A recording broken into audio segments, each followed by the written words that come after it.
Hi,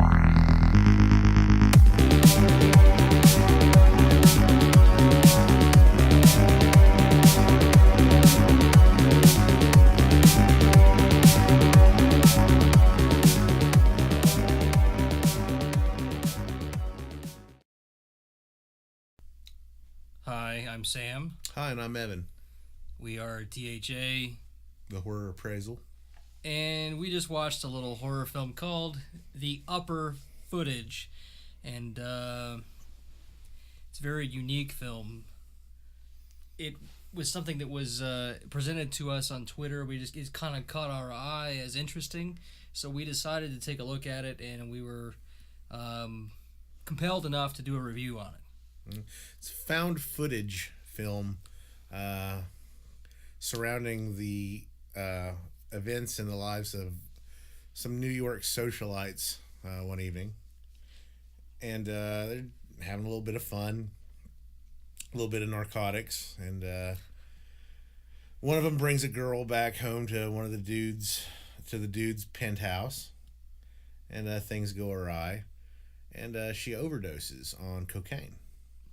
The interesting thing about this movie is the trailers and the representation of this movie presents that this girl died in 2009, okay, and the footage of her dying was released live on YouTube, and 800,000 people saw it right away. Mm-hmm.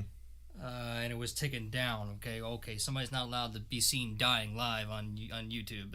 So, yeah, that was taken down, and then this kind of media shitstorm went through, and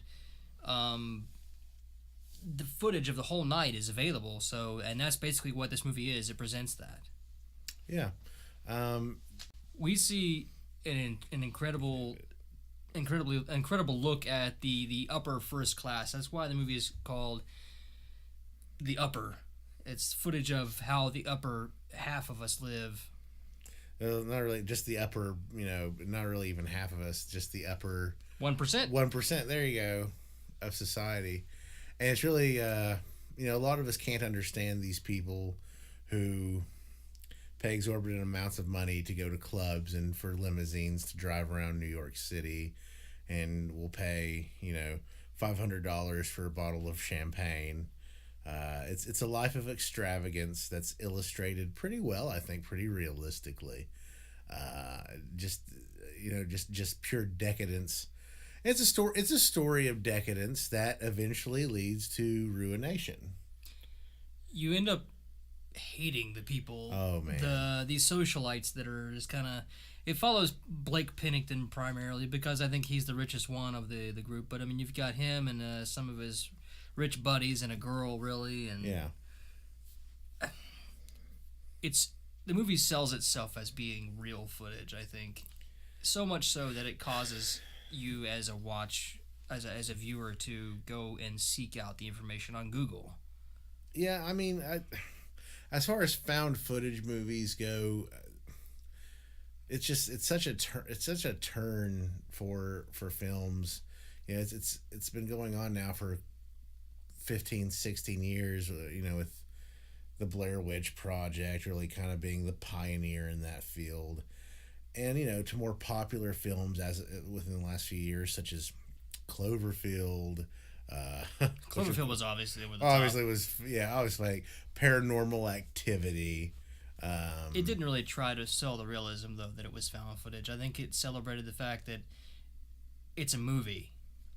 I would agree with that. And it added, it was like, okay, we're gonna kind of present found footage, but we're not gonna try to make you believe. I think The Fourth Kind put more effort into it than that. Mm-hmm. With The Fourth Kind, you had a parallel story. You had the real footage compared to this new footage, and I think that's how they tried to sell that as being real. Yeah.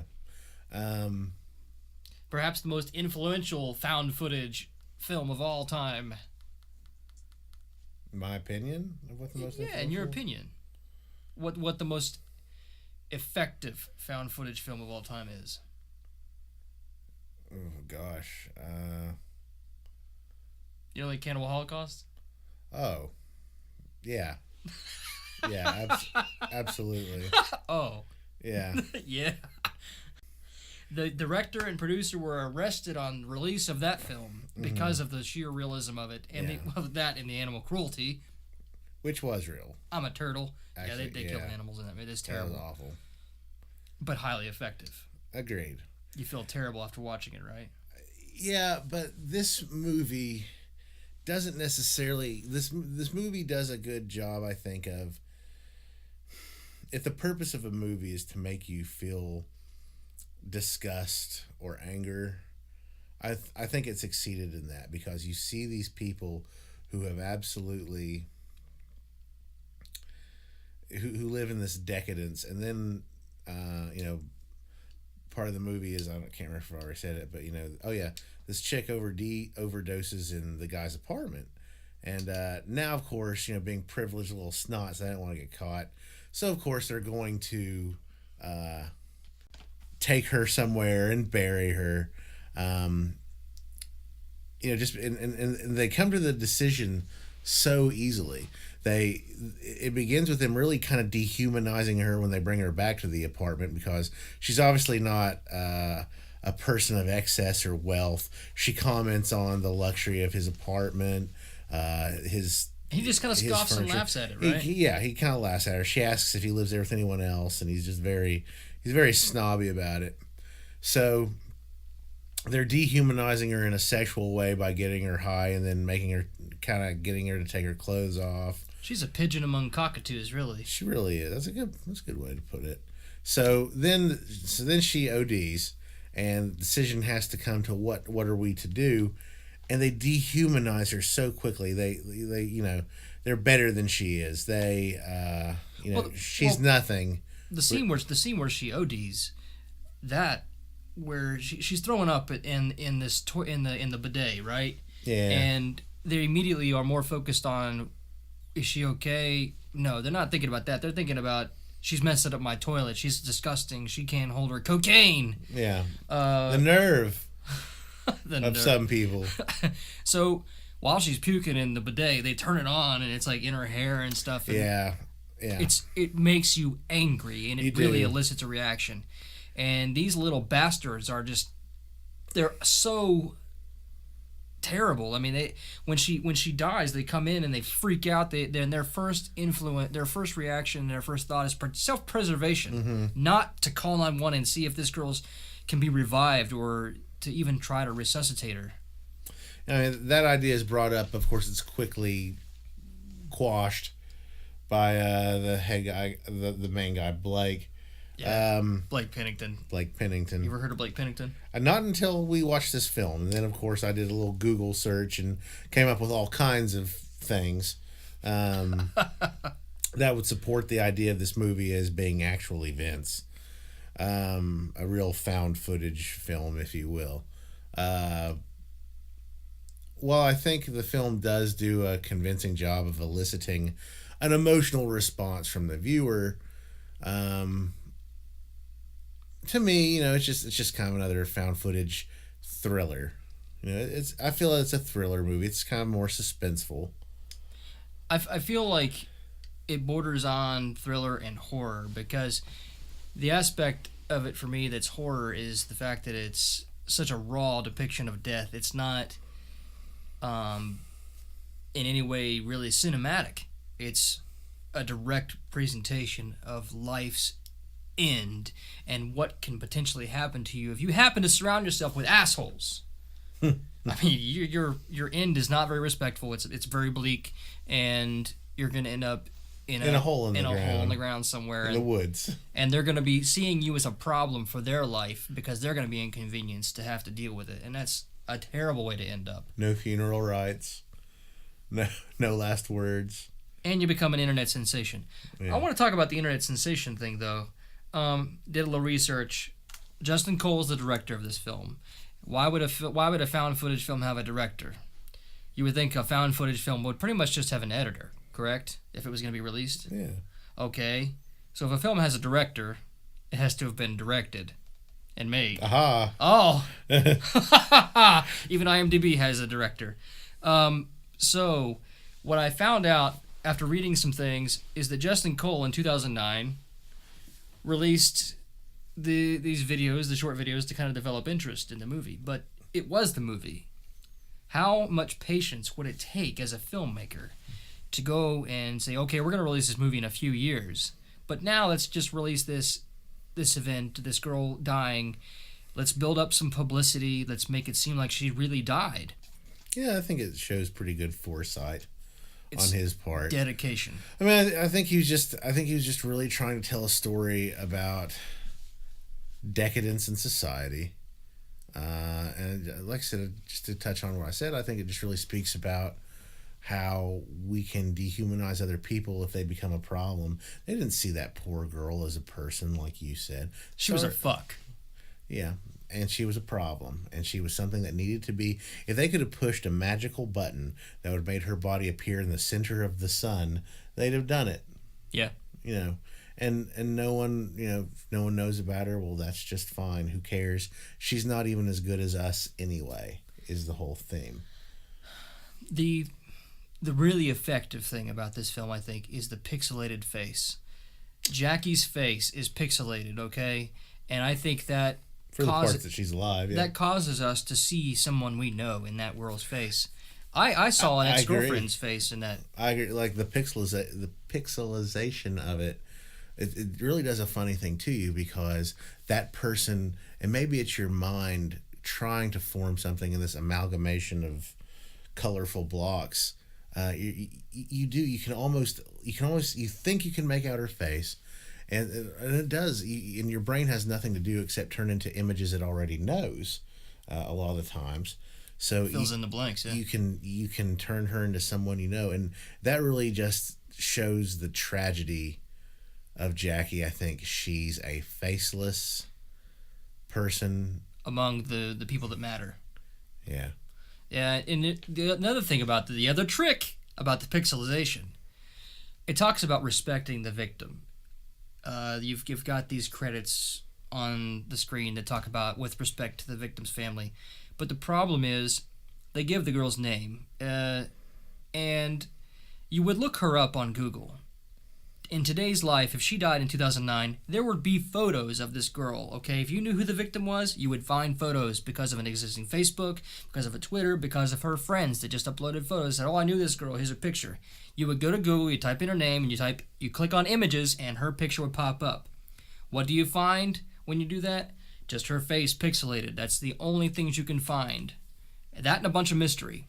So, it's pretty obvious that she's not a real character. Yeah, that's comforting in a way. It is, but I mean, the found footage technique. It's just at this point, I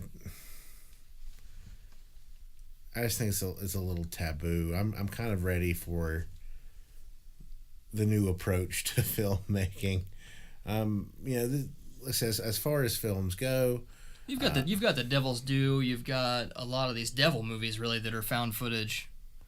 Yeah. There's been a lot of devil and Satan's son kind of movies been released recently that have, and possession movies that are found footage. I think that makes them scarier. Well, those translate. That's I think among the scariest things that can happen to a person. So I think a story like that translates well. It tries to tell you that this is real into found footage. But this is more realistic. This isn't a supernatural story. This is a story of lust and. Well, here's a question. You said yourself you found when you watched this movie at the end you wanted to do some internet searching on it, correct? Mm-hmm. To verify whether or not it was real. I in my gut, I mean, I know that it's not real, but I want to see what I can find about it. As a horror fan exposed constantly to found footage films, you knew it was real. But as a separate person, as a human, you felt, as a horror fan, you felt that it was probably fake or pieced together. Mm-hmm. But as a human, it disturbs you deeply, and you kind of want to verify that it's fake because it's very convincing, right? You want that comfort to know that it's fake. Sure. You didn't do that for paranormal films, right? Like Blair Witch and Paranormal Activity and VHS and VHS 2, which are good films. Right. You didn't do that for Great those. films. Is there a thing that says a paranormal film is harder to believe than something that's real life? It's easy to believe that a bunch of socialites can go out and get coked up and kill a girl that's beneath them. it's not so easy to believe that you go out in the woods and a witch is going to get you. I mean, yeah, there's... But that taps into something more primal, too. Fear is one of those... That could be anybody that goes out and gets drunk one night. Yeah. That's why I feel that horror films translate better to found footage. We can definitely see a connection there because fear is our most primal emotion and instinct, other than rage and anger. But I mean, fear drives a lot of that. Fear does. Fear kept us alive millions of years ago. That's another argument. But anyway, onto this. I'm gonna say, as a raw film, as an effective piece of something, whether or not I enjoyed it, it's kind of hard to enjoy this kind of thing because you're watching somebody die and you're watching people react to it. And you're just there's a point I want to bring up that we talked about during the film. Everyone's sobering up while they're driving with a body in their trunk to bury this poor girl. Ugh. And then someone brings up that they're hungry. They stop to eat at like a fast food place whilst they have a dead body in their trunk to go bury this girl. I'm getting sick thinking about this. Whose mother probably saw her a few hours before that. Because remember, she goes to the guy's penthouse and she says, "Do your parents live here with you too?" That indicates to me that she probably lives in a small place with her parents, maybe. And, those people are never going to see her again. Now these people are ordering nuggets with her body in the trunk, where they're trying to get her out of sight and out of mind for none of the world to ever see, hidden away forever. It's devastatingly real. A gray tomb that knows no sound. How many times do you see on the news a girl disappears, and you can fill in the blanks now with a movie like this? Using a movie like this, you can fill in the blanks. Yeah, I mean, things happen to people. People, I think, for the most part, don't just disappear into thin air. This film is highly effective at making those events very depressing. I agree. I agree. I think it was a realistic portrayal of how a series of events could have transpired. That said, I'm going to go back to Cannibal Holocaust. It's a legendary piece of filmmaking. Do I enjoy watching it? No. Do I completely respect its ability to make something effective and manipulative of my emotions? I do. I respect it completely. I mean, there's a reason we've watched it more than once. Because it's art. It is art. And even though it makes you sick and it makes you feel like you should lose faith in humanity. And you say, you know what, check this out because it'll mess with you. And you want to be messed with for some reason because we're messed up. Because we're horror fans. I'm gonna say the upper footage is as raw, is the most raw found footage film since Cannibal Holocaust. I really believe that. Okay. I like I said, I totally agree in the sense that, I mean, I told you a couple times while we were watching the film, I hate these people. Yeah. I mean, I hated watching I hated watching it in that sense. I just absolutely hated them. I wanted them to blow up in an explosion. So that being said, I mean, I do agree with you. It was very good at eliciting a raw response from a viewer who is genuinely trying to watch the film and is concerned about the events taking place. Yeah. And I do want to mention when I was most affected by this film is when she dies. You see pretty much her just laying on the ground, and they're beating on her body like a bunch of Neanderthals. You see her hair pretty much in the camera, and that's all you see. And you see her body shaking, and you hear these dumbasses freaking out because their life is inconvenienced, and they're not waking her up because they care about a human being dying. They're trying to get her up so that their life isn't fucked up. So they don't takes them all of 60 seconds to decide to not call the cops. Instead, try to take matters in their hand, get her out of there, and put her someplace no one will ever find her. I feel myself getting mad about it, right now. So that's how I know the movie was very effective. I agree. It's the second time I've watched it, so good I feel that the portrayers in the film, the actors, did a very fine job with it. I mean, I believe for the most part that these could be people, these could be real people, Yeah. who did these things. So. Yeah. Well, thank you to the promoters of the film for hooking us up with this film. Thank you. We enjoyed watching it and we enjoyed checking it out, and we do hope that people watch this. It's available on Vimeo, however it's said. It's a $5.99 rental. It's worth your rental. If you want to have a disturbing kind of viewing experience, but that's what you want, right? And kudos to Justin Cole for doing a pretty much putting out a diligent effort to get a good film out there, right? Yeah. I have a feeling this film will be talked about in the future down the road. So, again, as always, if you have any recommendations for future reviews, let us know in the comments. Yeah, we'd be happy to do it. We're hopefully going to have some more classic stuff coming up soon too, guys. That's really at the core of what we love about horror films. Yeah, probably going to look towards the Nightmare series a little bit. Yeah. I cannot wait. All right, I'm Sam. And I'm Evan. And this is the Horror Appraisal. Thanks, guys. Have a great evening.